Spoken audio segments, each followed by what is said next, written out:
Hi, I'm Michael Hartman. I'm Naomi Liu. And I'm Mike Rizzo. And this is OpsCast, a podcast for marketing ops pros and RevOps pros.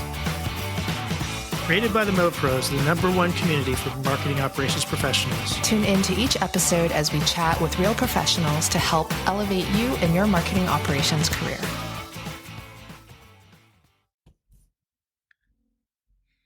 Hello, everyone. Welcome to another episode of OpsCast, brought to you by marketingops.com, powered by the Mo Pros. I'm your host, Michael Hartman, joined today by Mr. Rizzo. Mike, say hello.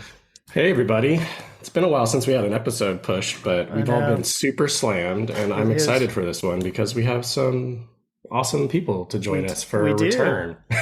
You're not gonna plug Mopsapalooza? Well, Mopsapalooza's coming, everybody. So we should definitely see you all there, November 5 through 8 in Anaheim, California, right behind Disneyland. Right, you and Mickey. All right, there's my plug. There you go. All right, well, I am pumped to have, I'm calling it a little throwdown here about attribution reporting. It's, one of our most common topics, it feels like, but it never goes away. So, but we've got two of our previous guests returning here. And so let's just get started. So joining us for the discussion are Andrea Lechner-Becker and Drew Smith. Andrea is currently head of marketing at Toolio. Prior to Toolio, she worked in consulting, was CMO of Shift Paradigm, formerly LeadMD, and prior to that merger that made Shift Paradigm. And then Drew is currently founder and CEO of Attributa. You're going to have to correct me. I should have asked how to pronounce it before, Drew. A consulting firm that specializes in attribution and marketing analytics. So prior to that, he worked in both consulting and in-house marketing roles, including also at LeadMD. So they've worked together. So welcome to both of you. Should we warn our guests or our listeners that this may include explicit language? Aggressive, explicit swearing from Andrea Lechner-Becker. By the way, I do believe I hired you, right, Drew?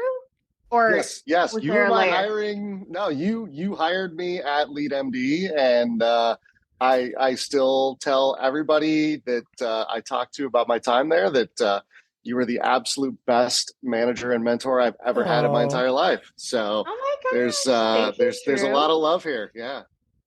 Nice. Well, at least we started off with love because I feel like it's going to get heated. Oh, hell yeah. Definitely. Absolutely.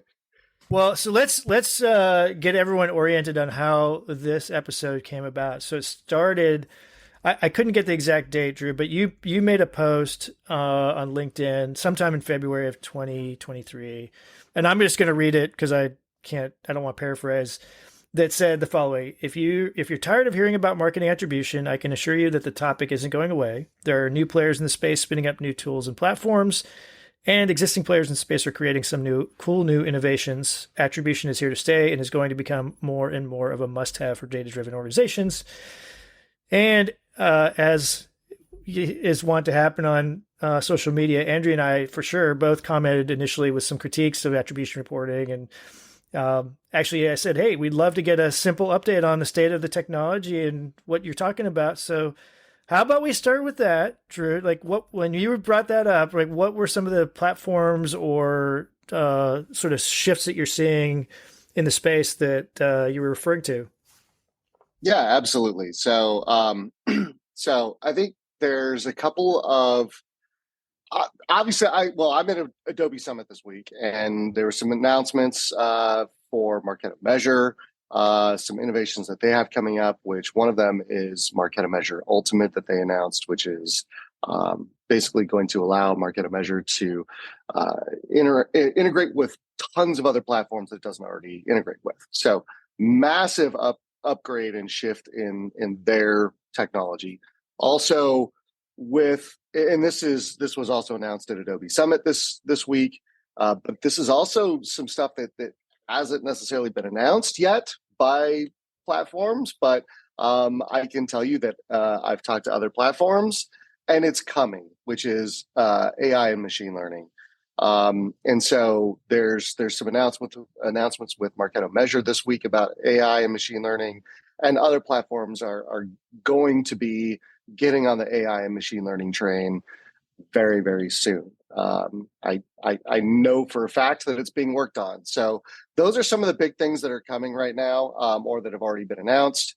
And then I also know that last week I was in New York at the CMO Alliance Summit in New York City, where there was a brand new marketing attribution platform that was announced called Mesh Analytics.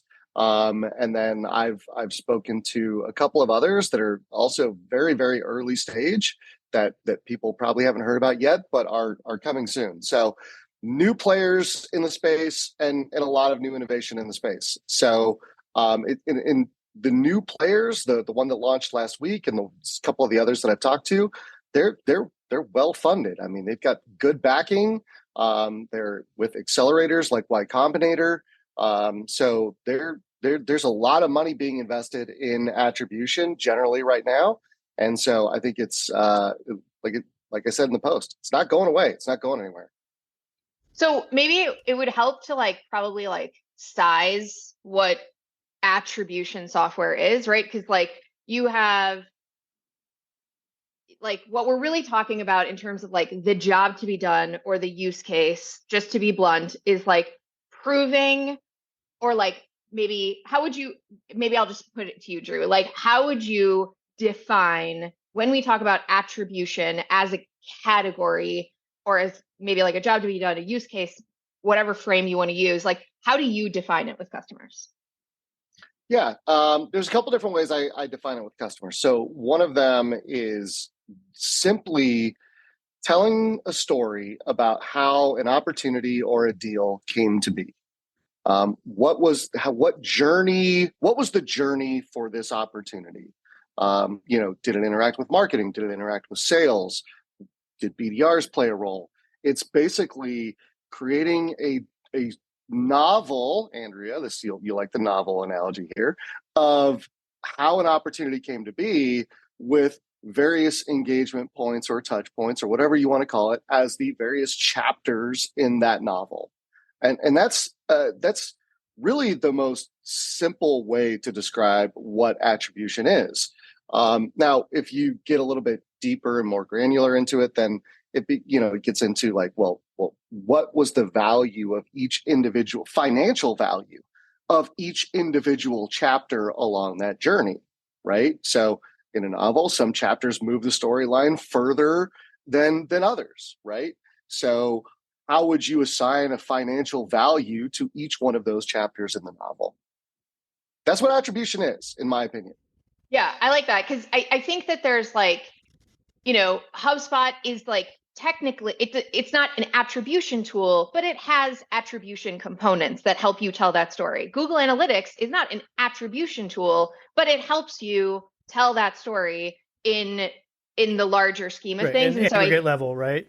Right, exactly. So I feel to me, and I get hit up by all of these attribution softwares, and to me, it's I think the thing that frustrates me a little bit about this space is it is not a good idea for everyone to invest in an attribution technology. And I do think that the attribution vendors do themselves no favors by trying to sell this to companies that have no business trying to invest in this, because the reality is that even Visible back in the day, so Visible was acquired by Marketo, and then Marketo was acquired by Adobe, and now is that the Adobe Measure? Is that what they're calling Visible these days? Marketo Measure? Adobe Marketo Measure, yeah. Adobe Marketo Measure is the old Visible. All right. Yeah. The brand managers listening are just going crazy right now. Yeah. Sorry, people. But yeah, so when I originally talked to Aaron Bird, who was the original CEO of Visible, he said to me, unless you're spending 10 grand a month on Google AdWords, we are not going to be valuable to you, because at the time, and this was a decade ago, their main objective was bringing Google AdWords into your system so that you could see specifically what keywords are you spending on that are driving opportunities. Highly valuable job to be done, right? That you couldn't do in other ways. Now, a lot you can do that, right? HubSpot, you can do that. Pardot has an integration. So what I'm struggling with the attribution component, just from a technology perspective, is I think to your point, Drew, unless you connect and get data that companies like Google or Facebook are hiding away from actual marketers, I don't really understand what value they bring to the table. Hey everyone, Mike Rizzo here, CEO of MarketingOps.com and co-host of OpsCast. I've got a little secret to share with you, something that's been one of the best kept perks of our community until now. At MarketingOps.com, we've built a hiring program that's changing the game for marketing operations recruitment, and we're finally sharing it with the world. Our community is over 22,000 strong, and within that, we have over 4,400 members who are actively and passively seeking new opportunities. These are seasoned professionals with skills and experience spanning platforms like HubSpot, Pardot, Marketo, and so much more. Plus, we can help you fine-tune your outreach, targeting exactly the right candidates by region, years of experience, seniority level, or even agency experience. But here's the real cherry on top. When you hire through our program, your new team member gets a free membership or a virtual ticket to our annual conference. From day one, they're not just stepping into a new role, they're getting access to the training, networking, and support they need to hit the ground running. So if you're ready to unlock this incredible opportunity, it's time to let this secret out. Visit marketingops.com and find your next star teammate today. Thanks for listening, and as always, keep optimizing. Yeah, well, first off, you're absolutely correct. Attribution is not right for every company that exists in the world. My company that I started is an attribution first company. Guess what I'm not doing? I'm not doing attribution. You know why? Because I'm too small. I'm not investing enough money in marketing. I know where every single deal comes from because it's not complicated for me.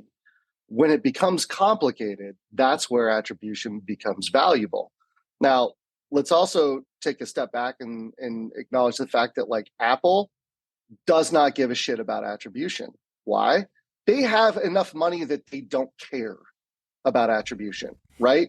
They're not worried about budgets getting pulled away from them and not having enough money to advertise.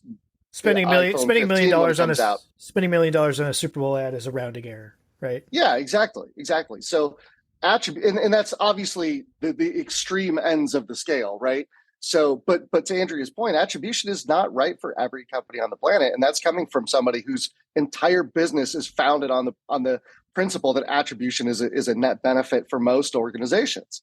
Now, to your point, Andrea, like the one of the big values of attribution software is yes. So there are certain things that attribution software makes visible that most of the time without the software is not visible to you. And yes, HubSpot has attribution, but let me give you an example of where HubSpot's attribution falls down, where Visible is actually a better platform than HubSpot's attribution. If you try to do HubSpot's attribution and you try to include trade shows or webinars or any kind of offline events, HubSpot doesn't let you do it. They don't actually, in their attribution platform that they have, you cannot include basically like a touch point from a trade show into HubSpot's attribution modeling. They only do it for for online engagements. So AdWords, yeah. Facebook, yeah. LinkedIn, yeah. The trade show you went to last week, no, doesn't get included in your attribution model. Depends on if you're buying that tool or not. If you buy the tool, so the only reason I'm challenging you on it is like at Inbound last year, they announced the customer journey analytics for the Marketing Hub Enterprise. So again, you're talking about right sizing your efforts here. Like that is for an enterprise, subscription with, frankly, not everybody has the enterprise subscription model. And most of us aren't super aware of it, given that the tool is like relatively new in market. But there's some new journey analytics that you can build that are very, very flexible around like, hey, did they attend a marketing event, or not? Well, and those kinds of things. Well, now my question is this though, because when I looked at HubSpot's attribution software, which the last time I looked at it was probably 9 months ago, so this may have changed, but the last time I looked at it, you could include that they attended a trade show as like a list, but it was not actually being assigned dollar value credit along with all the other online stuff. So is it that you can look at it as a list, or that it gets assigned dollar value credit? No, the journey analytics should allow you to basically like create a map of the journey that somebody's going on, and then you can delineate how you'd like the weighting to work. There's all kinds of flexibility, and it sort of just feels like in my, like, again, I haven't personally used it, but I've seen it like in action in some of the demos and things like that. But in my mind, I sort of attribute it nice to a name attribution, like data software out there, like Visible, Caliber Mind. No, not one of those. Like more like, sorry, just like general data, like ingest platform, like a CDP, like a Tableau. Tableau, yeah. I equate it more to like, look, you're looking at your data from like a Tableau perspective, and you're able to sort of mishmash, but it's intentionally built to help you figure out the journey, right? So it's like this, like you've got all your data here. And so now go map out your journey almost from that, like you customize it, right? You figure it out. Yeah. You create your own version of that. Yeah. Okay. So like, sorry, we went deep on a HubSpot. No, that's all right. But like, no, that's fine. Actually is like, I think it's valuable because like, let's be honest, like I think the biggest struggle is like, no one has the right data. No one, like literally no one. Like I will give you an example from my life. So I was at LeadMD for 10 years. Okay. The first Marketo Summit that I ever went to was 2012. We had business cards, LeadMD. So everybody thought we were playing on the idea of like, we're like diagnose your leads, medical doctor kind of thing. So we literally had on our business cards, Dr. like Andrea Lechner-Becker, Dr. Justin Gray, 2012. 2 years ago, that would have been 2021. I met a CMO at a CMO networking event, and he said to me, LeadMD, you guys used to have like doctor on your business cards, right? We literally only used that business card in 2012. And afterwards we were like, this like medical doctor thing is confusing people. People think we like sell leads. Like we gotta backpedal from this like whole gimmick of doctoring. So I know that he met us at Marketo in 2012. That is never, ever, I don't give a shit how perfect you think your data is. That touch point, that guy has switched jobs 5 times since that. Like there is no system in the world that is going to tell LeadMD, hey, that $50,000 investment you made in Marketo Summit in 2012 had this brand impact. It does not exist. And I think that like for not every company in the world, but I think the majority of my peers that I hear going down this attribution rabbit hole that frankly, like Mike and Drew just did, I'm like, could we just focus on like doing cool shit in marketing that like is actually impactful? Because I think that like even that, like when I look at events for us right now, which is the biggest thing that everybody argues about in attribution, right? Like attribution on digital touch points is like it's like pretty straightforward and it's pretty short term. But when you get to longer term strategies, like brand building strategies, which often events are, right? Like, of course you can do meetings at events, but you're there to create an impact, create a moment, create an experience in someone's mind that sticks with them almost a decade later. Like nobody remembers an ad they saw a decade ago on the internet, right? Like those are not long-term strategies. And so the reality is that like the event component gets a lot of shit from digital marketers and a lot of shit from attribution people of like, oh, like this is how you divest events. And it bothers me that that's the talk track, because events are absolutely critical, but they do have to be done well. So like we all have been at events where you've got human beings sitting in the booth, hands in the pockets, waiting for someone to come talk to them. The difference between executing on an event like that and executing on an event where you do a ton of prep, You make sure everyone's clear on like, this is a hustle strategy that we're going to this event with. And like that could make or break an event too. So it's not just about, and I think that like that fluffier or like more conceptual stuff is what marketers are actively doing a super shitty job at fixing, because they're so focused on like, okay, what contribution to the opportunities did that make us? And like, to me, that's just the wrong conversation for the vast majority of companies. Not all of them. Some people have their shit together and like should go work with Drew. But like, I just think like so much of the attribution conversation is like, why are we talking about this? Like, we're investing a shit ton of money and stuff and not executing it very well, and it's not working. Like, that's really a lot of marketing departments' stories. Well, so Drew, sorry, Drew, I know you got to respond. I'm gonna. What I thought was really interesting, and is kind of tying this back together with your definition of attribution, really struck a chord with me, because I think there's a ton of value in understanding how we win and how we lose deals, right? I think there's really like understanding that journey. But I actually don't think most people, when they're talking about attribution, are thinking about that. They're thinking about, how do I,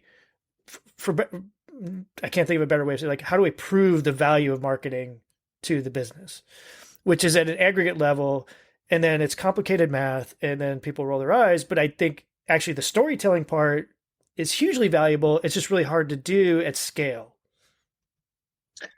Yeah. So I think so. I want to kind of respond to Andrea a little bit. So Andrea, first off, you are preaching to the choir about events, because I mean, before I came to LeadMD, I spent 7 years as an event manager, managing over 100 trade shows a year, 30 to 40 smaller client appreciation / roadshow types of events, and 3 like massive, multiple thousand people events. All right, next year you're planning Mopsapalooza.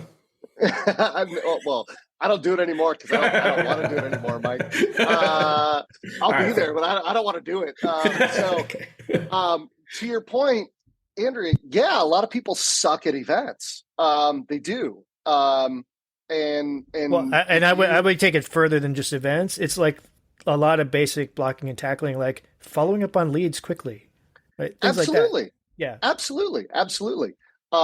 Now, when I work with clients on their data, and particularly once I get them up to implemented on an attribution platform, I spend time in their data, and I'm upwards now of about 100 different clients, and I see just for attribution.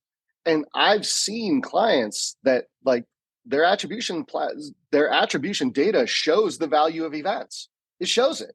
Events, a lot of times with clients, even the ones that I will tell you right now, even the ones that suck at events, the attribution for those events is usually fairly high, because they're pulling in so many new people and engaging with so many people at the events.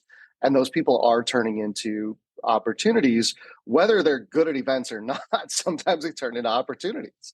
And so I don't think I've not seen attribution as a way to divest from events. I haven't. I mean, I've seen attribution show that like either you're doing really well with events or you are horrible at events.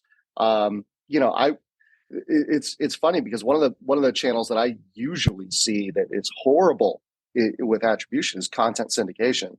It's usually just ridiculously bad. And I was working with a client a couple of months ago, and holy shit, they were crushing content syndication. It was like one of their top performing channels, like second or third. And I just talked to one of the larger vendors out there for sort of live chat. And that same story came out. They were we're crushing it. I literally told my client, I was like, you have the best results from content syndication I've ever seen. And it's not even remotely close. You should be doing like education events on how to do content syndication well, because your results are so incredibly good. They're like, no, we don't want anybody to take our leads. She like anyone who's serving the same ICP is going to be like, yeah. Well, yeah, I mean, they'd have like years to catch up, obviously, but I mean, so I think that attribution, I've not seen attribution skew like away from events or towards certain channels. It really, in my experience, it shows you what you're doing well and what you suck at. And I've seen clients that just, I mean, honestly, could you suck do at that everything. without attribution though? I mean, come on, like, are they like, oh my God, our attribution is amazing.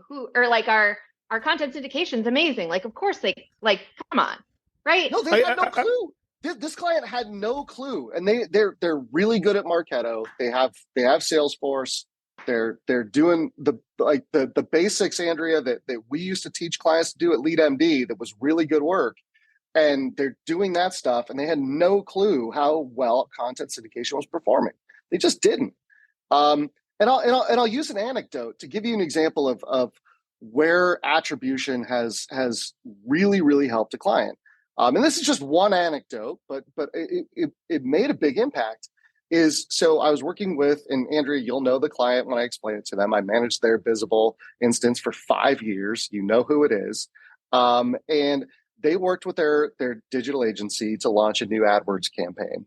And so they launched this campaign, and because their attribution was impeccable, because I managed it for 5 years, we knew that at the 45-day mark, this was when we should start checking to see if any of the leads that came through this new campaign had started turning into opportunities or not. And so we went into their Visible data, and we were able to see that like this campaign was generating just incredible MQLs, like generating tons of leads. All of those leads were turning into MQLs because it was an auto qualifier form. It was a requested demo form. Super low cost per lead, super low cost per MQL. And we were able to track this because we had Visible, because it was like 5 specific keywords to 1 specific landing page, which is all the data that Visible gives you. So we're looking at this information. It's like that information right there. This campaign is performing fantastic, right? So we then looked, and literally none of those leads had turned into a single opportunity. We're like, oh shit, this is not actually performing well. What's going on? So we checked to make sure, like, were they being assigned to the BDR correctly? Yes. Okay, great. What is the current status of those leads? Every single one of them had been disqualified. Well, why had they been disqualified? They had been disqualified because they were a small mom and pop shop. We're talking nail salons, bakeries, barber shops, stuff like that. And this client had no solution for that like profile of company. And so we immediately hit pause on the campaign so that they didn't waste any more money, because they were just throwing money down the trash.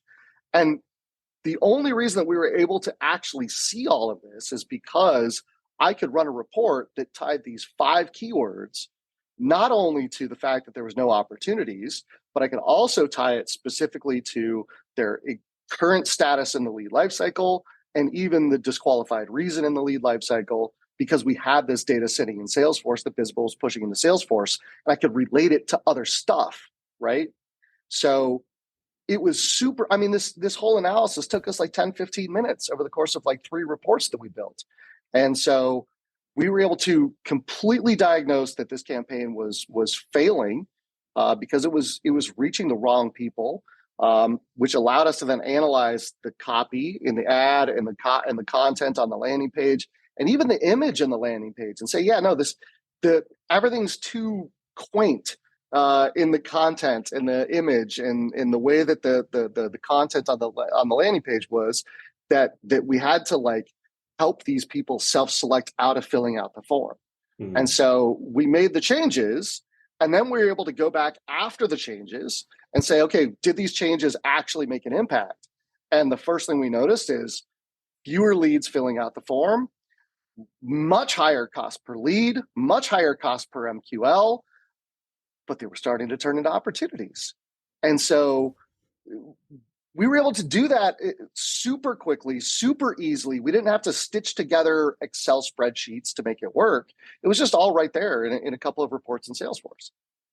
Okay, so if I could challenge just for a hot second, right? So like, who is the campaign manager over? Because I guess like in my mind, right, like if you're going to launch a brand new campaign on LinkedIn or wherever, right, like, and you're going to work with an agency to do it, like, I don't know, like I wouldn't be waiting 45 days to even look at that. Like you should be able to identify immediately when you look at those results coming in as a campaign, like campaign managers should be doing that every fucking week, right? Like that's insane to me. Like a campaign manager should be like, all right, like what leads did I get from this thing? Oh my God, they're totally not ICP. We're doing something wrong. I got to adjust that immediately with my guy. Like that's kind of my point is like, I feel like sometimes like people focus on like they invest like VPs, C-level people want to invest all this time in marketing attribution, but it's like your team should be that like that's a weekly, daily kind of task in my mind from like a campaign manager. I heard two things out of that from a takeaway perspective, which are hard to filter out until you've been around for a little while, right? I think we've all been around for a little while, and we're hearing this with different ears, right? But if you're sort of newer into the landscape, my personal takeaway of what Drew just shared was like sort of two things. One, there was a system in place that allowed them to do that quickly, right? And so he said, hey, we didn't have to stitch together spreadsheets and a bunch of stuff to try to figure this out. We had tooling, however you decided to create that system, whether it was a software or you've built the spreadsheet models to be able to handle the ingest of all that stuff with webhooks. It doesn't matter how you did it. You built a system, you invested in something, you made it easier. The second piece is it's rigor, operational rigor, right? And so at the end of the day, Andrea, you're saying like, hey, 45 days is a long time. I don't disagree. I don't necessarily agree. Like it was that company's operational rigor that they decided that was acceptable for them to analyze campaign performance. Maybe you should be analyzing it a little sooner, trying to make decisions sooner. But at the end of the day, it's operational rigor, right? You decided as a best practice as an organization that after a certain amount of time, we're going to analyze the performance of this. And ultimately, like I would posit that regardless of whether you have a visible or whatever version of the tool that you built, it actually comes down to Andrea's point that it is somebody's job operationally from a like campaign ops perspective to go look at those things and analyze those results. The question is like, without that rigor, who would have asked that question to begin with, right? So Drew, you were like, we did this because it was a part of our practice. It was a part of our systematic way of like looking at things, and attribution tools and having the system in place allowed us to do that more quickly. It isn't the success story of an attribution tool. It's the success story of people putting in operational rigor and utilizing the technology, whether they have it or not, to be able to go analyze the results and make a decision. And as we all know, like, and this is kind of speaking to both Andrea's point and Mike, your point, as we all know, if something is difficult to do, people don't do it, period. Yeah. They don't. Yeah. I mean, pivot tables Andrea, suck. You know this. Unless they're absolutely forced to. Yeah, right. I mean, people don't do it if it's hard. People are lazy. You know that. You. I mean, I think you taught me that when I joined LeadMD. And so, if you make things easy and you make things, like easily accessible, and you remove the barriers to be able to do these things that most organizations have. And to Mike, your point, it doesn't have to be an attribution software platform. It has to be some sort of operational rigor and process in place that makes this so that it's not cumbersome.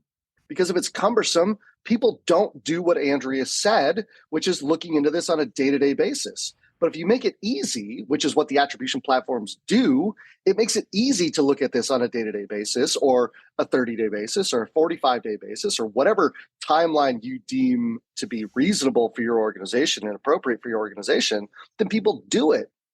But the barriers are so big so many times. Totally. Well, and it's just like, don't try to boil the ocean, right? Like, I'm working with my old boss on some stuff around HubSpot right now, just trying to help them out. They're a small team, right? And we implemented UTMs, and they were like, wait a minute, what is this? Like, how does this work? Okay, now we are like every single partner blog we've ever been on, we need to be UTM'd and ask them to go update the links and all these things, right? So their eyes have been opened. And it's just like, let's aim small, miss small, right? Like, let's just, you know what? Hey, you're working deals. You're thinking about lead gen. When they come in, we'll just stick with a first touch model for a while. That's fine. Accept that. Right. But like, don't try to boil the ocean. And then when you do have a tool that allows you to do a lot more, it's like, stick with something. Be okay with it's not perfect. Right? Well, like so at the end of the day, you know, what I keep coming back to is because I was a big fan of just sort of, it started when I did paid search stuff, right? It was like really interesting to get such immediate feedback about what was working and not working at that level. And when attribution modeling came around, I was all like, oh, on board. But I've kind of softened on that, but I don't think it's like not valuable. I think it's how you use it. And I think I always think of like marketing analytics or marketing reporting at multiple levels. Like there's this, like the stuff that only the ops people care about, like are leads flowing, right? Is our database all of a sudden growing, right? You know, stuff like that, the anomalies, right? Just making sure that the pulse is working. And then there's, I think, a little bit of a hybrid of what Andrea was describing and you were describing, Drew, of like the tactical, like, is this program we're doing, campaign, tactic, whatever it is, right, performing as expected? Or you know, whether it's a goal or like, is it getting the right people in, all that kind of stuff. And I think that doesn't really require attribution reporting in my case. I always think now of attribution reporting as sort of actually a step before what you described as the storytelling, which is like at an aggregate level, right? Is our marketing, are all those tactics, right? Are they delivering, like which ones are delivering the best value? But that's really more of a, how do we spend our limited marketing resources, right? As opposed to a credit game. And then I think the storytelling piece is really what you want to talk about with people outside of marketing, right? Because sales, like, we got this deal and here are all the things that worked, right? Sales did this, inside sales did this, or I guess inside sales doesn't use it. BDRs did this, marketing did this other stuff in the middle. They came to the trade show. Like the story about it, both whether you won or lost, right? That's like, again, the story matters. Right. I'm curious. And it's the audience too. Right. So I think what I struggle with is I'm kind of with Andrea in that, like, there's a lot of stuff that can be done that's just effort, right? I often equate marketing, analytics, reporting, and I've got a guy on my team that we talk about all the time. It's like, you know, don't like do an initial report. Don't try to boil the ocean. Don't try to do like, I always like people ask like, I want a dashboard. Like, no fucking way, right? We'll give you a part of it because you're asking for something that's way too complicated, and you actually will ask more questions once you see the initial stuff. So like, let's start small. Yeah. And I know, but it's going to be, it's heavy lifting, hard work, usually. That's what's happening on the client side or like my old boss right now. They're like, we want a dashboard. And it's like, well, what do you want it to show you? No, you don't. They don't know. They don't know. And they're like, well, we come up with all these different things. Drew has a great, like, I always love, Drew, what you talk about with reporting, like how you should build the reports. Maybe just chime in. Yeah. Do you want to hear that? Wait, I want to hear that. And I just want to echo, like, again, what you're saying, Michael, and I think all of us are sort of coagulating around like the story you're telling and the audience you're telling it to really matters, right? And like I was on with RevSure. They did this like meetup for all these folks. They're a relatively new organization in the space that talks in and around this analytics thing, and I made that same point where I was like, well, where are you at in your life cycle of your business? Are you trying to raise funds? And specifically, if you're trying to raise funds, what's the story you're telling your investors? Is it, I have a really strong go-to-market motion because people are using my free product and they're signing up in droves? That's a very different story than trying to attribute revenue, right? Oh, look at us. We're signing revenue. And so you can go pull all the data in all the different which ways that you want, but it's the narrative that you want to build and the output that you're trying to seek. Are you going to the board for more money? Are you going for more investment, more resources? How do you want to pull that together so that you can tell the right story to reach the right outcome? And so, Drew, I definitely want to hear about building reports. Yeah, well, Mike, what you said is actually like a perfect segue into this conversation. So, and this is where I think most organizations miss the mark. And it's something that I do when I work with clients, that I teach them this once they get implemented with Visible or whatever. I teach them this framework, and it's about asking questions, and you have to start with a very narrow and well-defined question before you build a report. Give me a dashboard. Great. For what? What's on the dashboard? How's marketing performing? I can't tell you that because you haven't defined performing. That is not a narrow and specific question. But if you want me to tell you for the marketing activities that took place last quarter, how they turned into opportunities and or deals, I can build a report that answers that question. I can also build a report that answers the question for the opportunities that were created last quarter. How did marketing influence those opportunities? And those are two vastly different reports with different data sets and different filters and parameters in the reports. They're both very equally valuable. But if you don't come from a question answering standpoint, you will never actually be able to differentiate those two different reports. Because somebody's going to come to you, like Andrea's going to come to her campaign manager and go, hey, how did marketing perform last quarter? And that person's going to be like, I don't know. What do you mean perform? Well, okay, I'm specifically asking the question of, for the marketing activities that took place, how did those turn into opportunities and deals? Hey, I can build that report. That's easy. Everybody on this call right now knows how to build that report when you make it that specific. But when you just have these broad general questions or even just statements, nobody can build that report because it doesn't have meaning. It also is just like, I mean, a report is for insights so that you can do something different or better.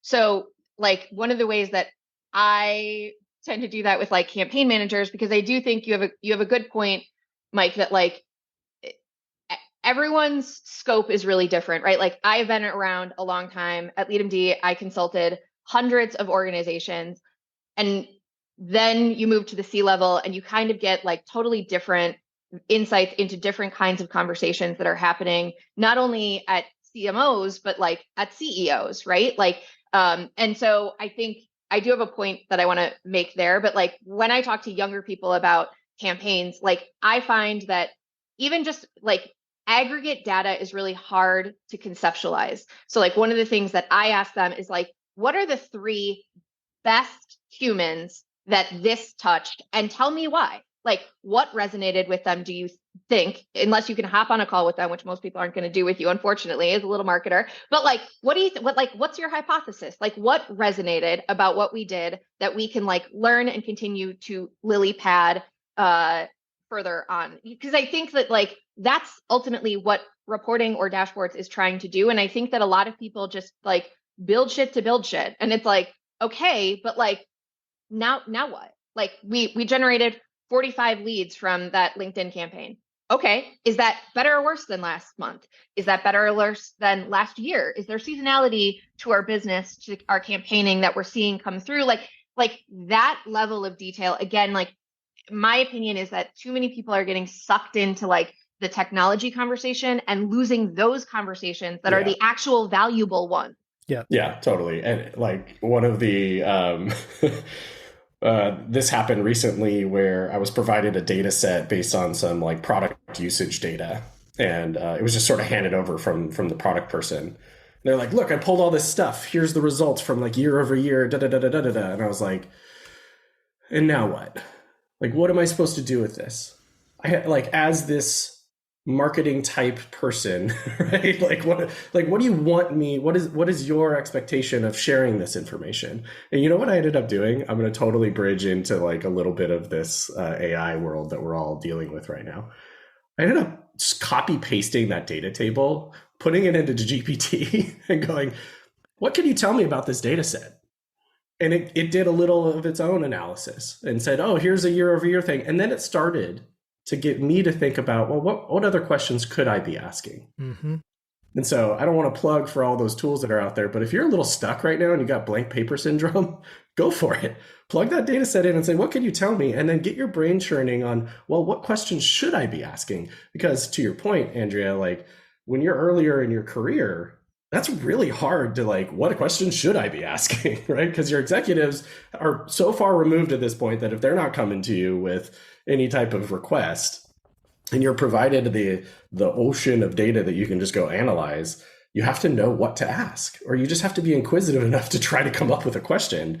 And sometimes that's really hard to do. And so anyway, like, yeah, because I think like the big thing is like, as a C-level marketer, and I think I see this with my peers, I hate big companies. Like I've always been on small, scrappy little marketing teams because I kind of can't stand all the dynamics of a big company, just being honest. But I do hear from my peers all the time that like, they are not equipped with the right messages.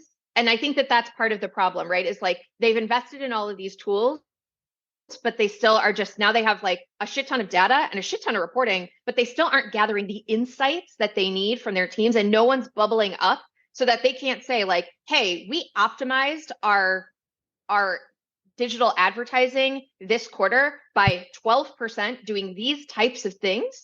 And that was facilitated by like our technology stack or whatever that story is, even explaining that up to a CEO, because CEOs, and I will say like, especially in SaaS, like times be tough right now, folks. Like if you are just sitting in your operations chair and you're like, I'm good. Like, I don't know if you are, right? Like you really have to be equipping whoever your seniorist executive is with the story of like why operations is important to invest in, why now, why our tech stack is exactly right, how you've optimized it. Like you need to be empowering whoever is talking to your CEO about that stuff, or like it looks easy to cut. Like I think you made this point earlier, Mike, about like, we're sitting in, or I think Michael, maybe like we're sitting in a chair where it's like, we care about the lead flow and we understand how like impactful a tool like lean data is. But like your CMO has no idea for the most part. And like, and so I think that like, that would be my big call to arms on this, like attribution topic in general is like, if you even have a spidey sense, there is a thriftier way for you to do this. Like, I think it's going to be tough to continue to get organizations to invest in this in SaaS, because like times are tough. Like we all see the layoffs, we all see all the stuff. So yeah. Well, and I think, Andrea, there's two reasons why I see, in my experience, why I see CMOs, even when they invest in attribution, they still can't get to the insights that you're wanting, and Mike, you're talking about, what, right? The two reasons I see are two things. Number one is they don't invest. They've invested in the technology, but they haven't invested in people, and they have nobody on their team that is an actual analyst. And the second part of that two reasons is they put in analysis in the hands of people that, quite frankly, like aren't numbers and data people. Yeah. How many people do you know that got into marketing because they don't like math? They're creatives, they're graphic designers, they're copywriters, they want to write a novel. No intentional thing there, but like they want to write a novel. They want to. I'm a unicorn. Drew. I like it all. Exactly. Yes. Exactly. But like they just want to, like they don't want to deal with numbers, but yet they're being asked to do pretty complicated math and analysis that they never wanted to do in the first place. So I totally agree. You can't expect those people to bring those types of insights, and if you expect that, I will say I think it's one of the biggest gaps in a lot of organizations. Is I've often thought about like what would, if I was building a new marketing ops team, like what would be, probably wouldn't be a data analytics person as the first hire, but it'd probably be second, right? I need operation, like campaign support and all that, probably higher priority, but that would be a very close second these days. So we only have a few more minutes, at least I do, and but I do. You mentioned stuff about AI and machine learning, Drew. I'm just curious, like, I'm trying to wrap my head around, like, is this just BS stuff that is people are throwing away around the term, or is like, what is the real potential value of that in terms of reporting and analytics and attribution? Yeah, I think where I see the most value from AI and machine learning in the future is first off is anomaly detection. So that anecdote that I gave, that is where you have we saw that this campaign wasn't turning into opportunities, right? Most of that analysis, all the way up until the point where we had to actually analyze the landing page and the copy and the content, could have been done by a machine. They could have looked at, hey, this ad campaign is falling well below the median performance of a similar ad campaign. So I'm going to raise a red flag and say that somebody needs to come look at this. And the best part about that is when we talk about marketers that hate math and they don't know which questions to ask, which I think we all agree is a major challenge. Anomaly detection helps you understand which questions should we be asking. Where should I be looking? Right? Look here, right now. Something's going on. Look, focus your attention here. That also helps you sift through the sea of data to find the stuff where you might actually be able to find impact. Right? Yeah. So I think anomaly detection is a big one, and the other one is AI-based recommendation engines. So, you have a campaign that's performing really, really well, and then another campaign that's performing horribly. And AI can say, hey, look, this campaign is performing really well. This campaign sucks. You could probably take the money from this one and put it in this one and get better results. And again, that one I think is a little bit further away because it's more complex and complicated. I think the anomaly detection, defining what is success or effective, right, is not a single metric. Yeah, and I think sorry, Andrea, go ahead. How about you go first? Well, I was just going to say what I'd really like one of these companies to do is like the thing that we always talked about so much, Drew, but it's benchmarking, right? Because I think that because it really is just like, okay, this campaign is performing shittier than your other campaigns. Like, well, that's just me though. Like, what if my competitors' campaigns or other people in my category are fucking killing it, and I'm just doing something so wrong that actually all these campaigns suck? It's not just this one that is worse than the other four. It's all five of them that are total junk. And that's where I was going to go with it. That's exactly. So I'm glad you went. That's where I was going to go with it. I think this AI ML stuff, what's interesting about it so from this wonderful organization, this community that we have, I get to peek into so many of these different things that are happening with different, technologies and, this warehouse native application infrastructure stuff that's happening, and people who are going to architect models of go-to-market technology stacks that are all based on sort of these warehouse native apps in the future. That's a huge opportunity to use a lot of this technology to try to look at your specific data. But where I think it becomes interesting for the players who aren't building warehouse native apps to help those organizations, the HubSpots, the Salesforces, on all those, is if they start to have ideally obviously I assume a legal way to look across the organizations from a data box perspective where they're pulling in benchmark data right now, right? And they're able to give you insights relative to like-kind companies sending emails at the frequency that you are.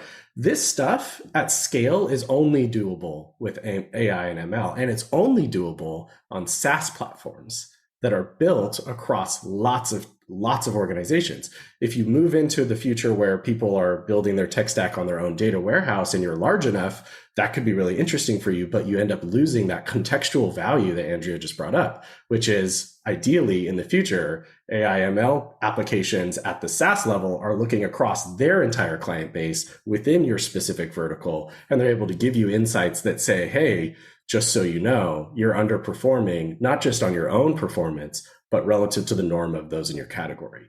And that, I think, is going to be a really interesting future as this technology becomes more evolved and accessible for the HubSpots and the Salesforces of the world to go build that framework, right? I wouldn't be surprised if sounds really straightforward. next year. Not difficult at all. No. Yeah. So, well, I said, I think we could probably go on for a while longer. Unfortunately, got to wrap up here. So, Drew, Andrea, thank you so much for joining us. If folks want to kind of keep up with what you're doing, what's the best place for them to do that? Just hit me up on LinkedIn. I'm the only Andrea Lechner-Becker in the fucking world. So right. I'm easy to find. Yeah. Drew Smith is not the only Andrew Smith in the world, though, so I'll let him. Well, and Rizzo, Mike Rizzo is not the only Mike Rizzo, too. We know that. yeah, let alone in marketing ops. We've got 2 of us in marketing ops, at least. Yeah. Yeah, Andrea beat me to the joke. I'm on LinkedIn as well, but I'm difficult to find. So probably easier to find Attributa because it's the only Attributa in the world. There you go. So find that, and then you'll find me. And because trying to find an Andrew Smith is like trying to find a needle in a stack of needles. You know where both of them are. They're both hanging out in the MoPro Slack channel. There you go. Absolutely. There's that too. Although that too. Andrea's like not always there because she's pretty busy, but she'll poke her head in sometimes.